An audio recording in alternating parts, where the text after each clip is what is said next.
Okay, so paano tayo pupunta dun sa audio rack? So, punta tayo kay S-Link. Ito, tingnan nyo. S-Link. So, wala pa siya. So, paano mo malaman na wala pa siya naka-assign pag hindi pa nagbablock yung color nito? Yan. So, yan. Yung channel, ayun o. Tingnan nyo. Ayan. Ayan. Same with local. Ayan, si local. So, pag nilipat natin si local, ibig sabihin, isa-isa lang siya. Is either local ka or S-Link for each channel. Kasi ito yung mga channels mo eh. Okay? So, input 1, ito siya. Di ba? Input 1. So, patch mo kay 1. Then yung sumunod, si 2. Ayan, 3, 4, 5. So on and so forth ka. Okay? So, 1, 2, 3, 4, 5 na siya. Diyan muna tayo, 5.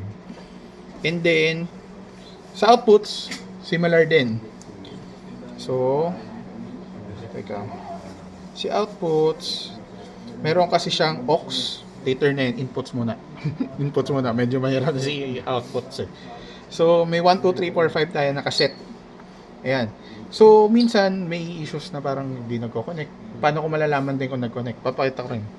So, tingnan nyo to. Pag hindi siya connected, ganito ang itsura niya. Nakalagay, not connected, plus, tignan nyo. Iba yung itsura ng boxes niya compared dun sa colored na connected. Ngayon, babalik ko siya. Hindi naman nakaka-damage yung pagtanggal na. Hindi talaga siya dapat tinatanggal. Kailangan Pinakita ko lang po. Yes po. Ayan. So, para makita nyo po siya as connected, may kita nyo dyan, may Gig Ace o GX. Ayan, ayan. S-Link GX. Ayan. So, ibig sabihin, nag-uusap na siya. So, if ang translation niyan, pag pinatch ko sa input 1, which is dito, ayan, itong input 1 na to, IP1 nakalagay. So, itong IP1 na to, naka-assign siya to channel 1 din dito sa box natin.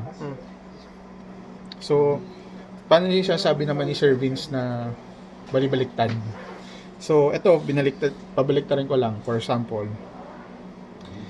Input 1 ako, pero gusto ko siya, yung input 1 ko manggagaling ng 32. Yan, 32. Okay? So, ibig sabihin naman yan, pag sinaksak ko siya dito, itong control ko na to, para dito sa input, 32. So, yun yung sinasabi ni Sir Vince na pwede ko siyang pagbali-baliktarin. Okay? Gets po ba? Questions? Clarifications? Goods? Question? Sa'yo na po, magta-try next. Technically po, itong number na to, ito lang yung nandun nakasaksak. Yes po. So, ang basa po dyan, itong mga nasa taas, ayan yung mga channels mo in the box. Sa audio rack. Itong input na yan, yan yung mga yan, yun nandito, na nakalagay. Yan. Yan. So, yun. Other questions pa po. Kayo na next. Good. Sino po gusto nung Si mat-try? Albert. Siya talaga yung nag-ano dyan eh. Sige bro, try mo. Ayan, Sige po, i-guide ko naman kayo. I-guide ko naman po kayo. Ito yung audio master namin eh. Sige po. Ayan. Para sa Anong kinabukasan. gagawin po? Ang gusto ko, kunwari ganito po. Ang setup natin, gusto ko patch nyo po si input 31 si channel 31 to input 31 din. Channel 31. Hindi, masyado malayo po. Ano na lang, channel 10 to input 10. Channel 10, input 10. Ay. Yan. Channel 10, input 10. Input 10. Nasaan na tayo? Ay, sir. Marunong na? Apo. Ito, sir, practice po.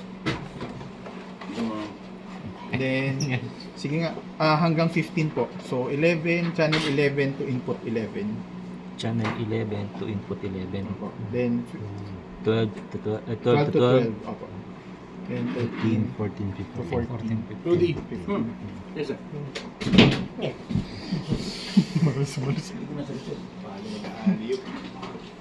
Bigla ako sa Yan. photo, sir.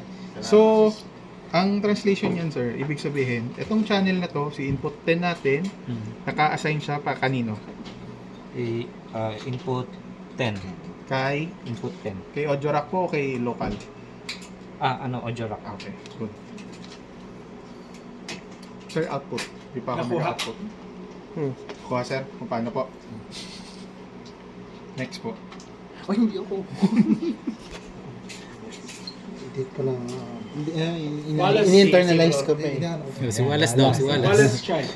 Try it. Tatanggalin muna. Ako.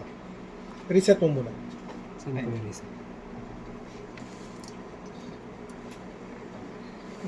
Isip ko.